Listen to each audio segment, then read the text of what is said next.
Alright, so something a bit less interesting. Dosimeters, or specifically British Army dosimeters. Before I actually go talking about them off the top of my fucking mind, for once I actually have documents here, which, despite saying restricted, this is from 1985, so thankfully restricted government documents do age. After 25 years are normally released. 1985, you do the math, I can legally have this. So, purpose and category of dosimeters. Show the camera there. The purpose of all dosimeters is to measure the amount of radiation to which the wearer has been exposed to over a particular period of time. Unit of measurement in combat dosimetry is the centigrade. Lowercase c, capital G, lowercase y. Dosimeters used by the services can be divided into three categories. A, safety or technical. Those are for use in peacetime or connection with radioactive sources. These measure very small amounts of radiation. Quartz fiber dosimeters are used for this purpose. There is actually an illustration of a quartz fiber dosimeter. Here it is, it's the little shitty pen thing. Don't like those. Control, these are for use during operations to measure the dose received while carrying out a task in a radioactive contamination area. Quartz fiber dosimeters are used for this purpose. As this type of dosimeter only measures gamma radiation and not neutron, they can only give an indication rather than a measurement of any initial radiation received.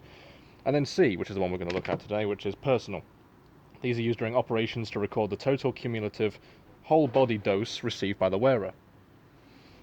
The services use an indirect reading personal dosimeter, which measures the cumulative dose of both neutrons and gamma radiations.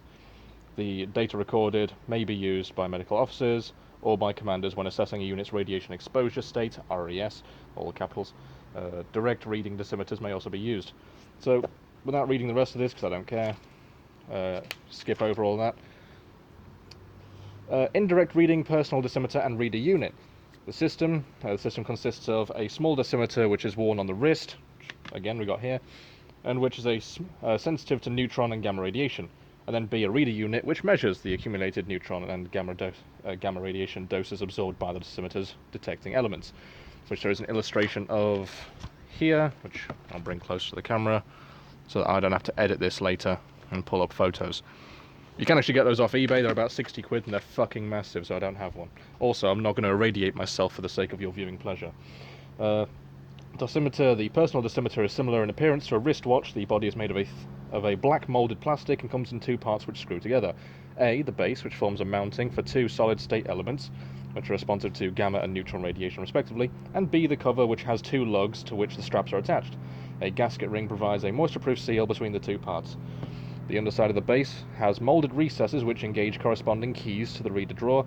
These permit the dosimeter to be opened for reading and afterwards to be closed again to a torque which prevents unauthorized opening. So basically I probably can't fuck with this with my hands. Unlike when I recorded the GM30 lenses, which were designed not to be fiddled with by soldiers and I opened by hand, which Tipsy found quite funny. The serial number is stamped on the base of the dosimeter. It is important that the wearer receives the same one back after it has been read, as the measurement is cumulative. There is actually an illustration here, figure 49, personal dosimeter, serial number. You may notice you can't fucking read it. Yeah, this is essentially the student's copy of the exam book, and the teacher's got an exam. It's been photocopied to high hell. And then, of course, the rest of this is talking about the dosimeter reading unit. I don't really have to bother reading that, because we don't have one of those. It's essentially how you read these things.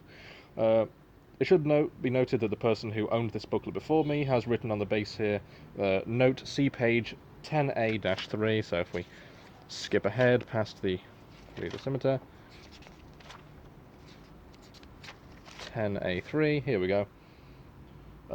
Personal dosimeter lockets have color-coded cases, operational, which is black, calibration for field, which is yellow, calibration WKSP, I don't know what that stands for, in red, and training, which is pre-dosed in blue, and training blank, which comes in green. There's a whole lot of stuff here about how to use the quartz fiber dosimeter, but again, I don't have some of those, and they're frankly crap. I'm sure they're like a tenner off eBay. A quartz fiber detector, don't care about any of that. Here we go. In the past, it has been taught that the personal dosimeter is worn on the wrist over the outer NBC glove. The personal dosimeter, which again, if we skip back a few pages, we can see in the illustration. See there, it's worn over the glove, which happens to be a Dipco glove. Been taught that personal dosimeter is worn over the wrist of the NBC glove. Personal dosimeter must be worn over the cuff of the IPE suit, which is essentially the Mark III or Mark IV NBC suit during this time. But there are advantages in wearing it under the outer NBC glove, especially when these are being frequently removed and put on. With the Mark II glove, which is an interesting term for the later glove that came with the Mark IV, of course, calling it the Mark II and the Mark I confuses us because we already call gloves corresponding to the suit that particular glove. Like I may call the Dipco gloves that came with the Mark III suit the Mark III gloves, which has now been proven wrong. Especially with the Mark II glove, which is longer in the arm than the Mark I, which we have also got here. The personal dosimeter will have to be worn this way. So that's all we needed from the yellow book. I've got 2 of these here, thank you to Nick from the Netherlands. I'll leave a link to his Instagram in the description because he actually sent 2 of these. He said one's for him that is going to stay, that he's going to open, I think he said, but it'll be sealed for a while, and one that I will open.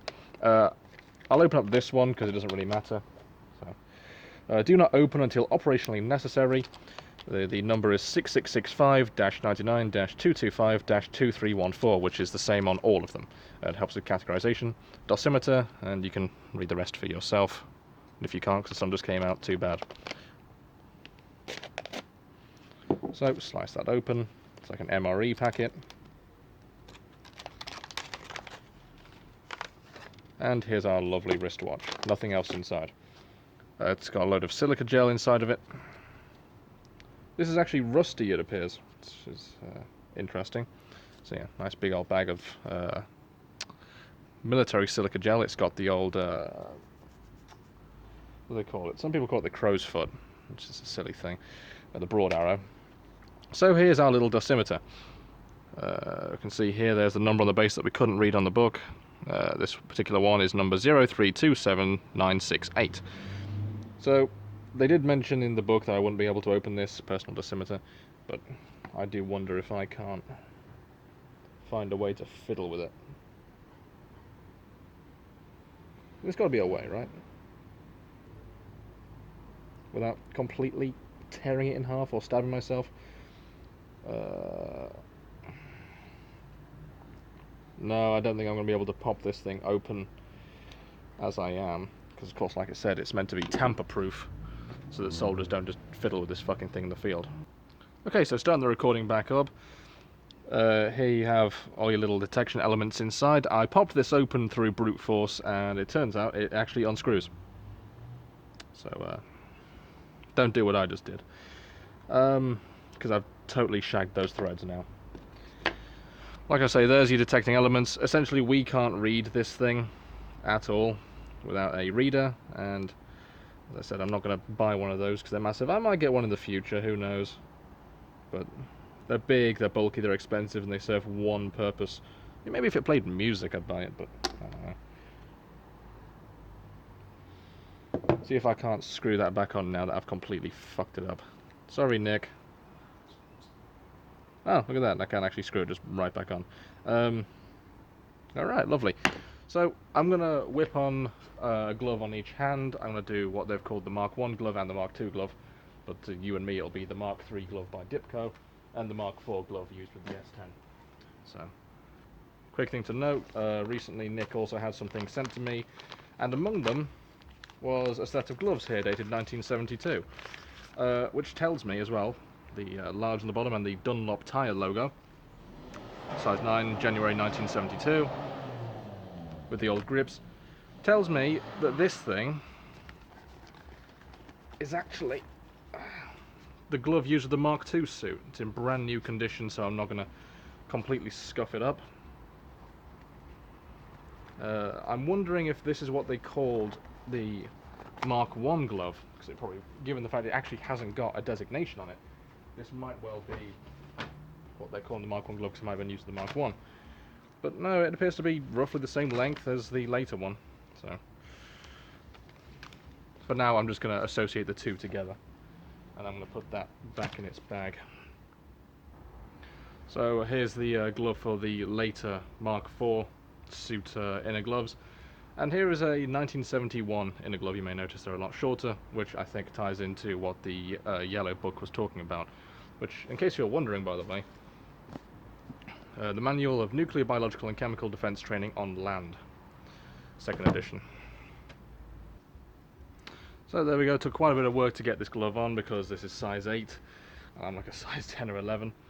So what they're saying is, with the longer gloves that came out with the Mark IV suit, let's pretend that this sleeve is my NBC suit. So of course that goes over,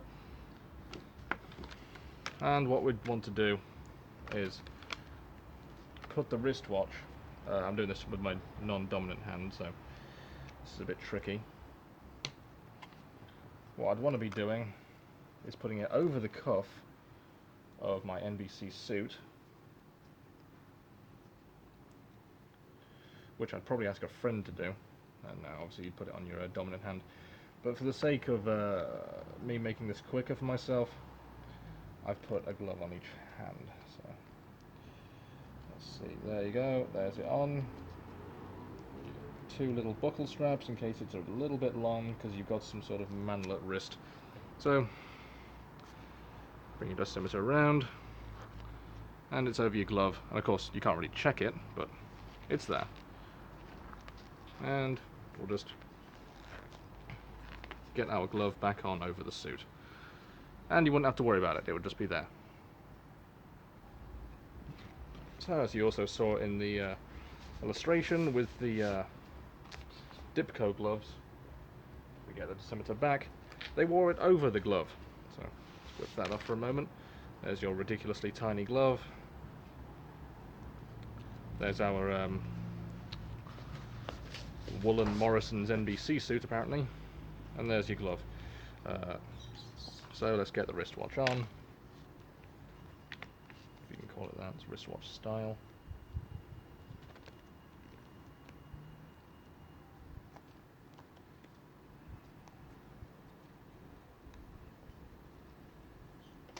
And there you have it, it's worn over the glove there, nice and tight. So in case you have to frequently check it and take it on and off and stick it in the big old machine in the book.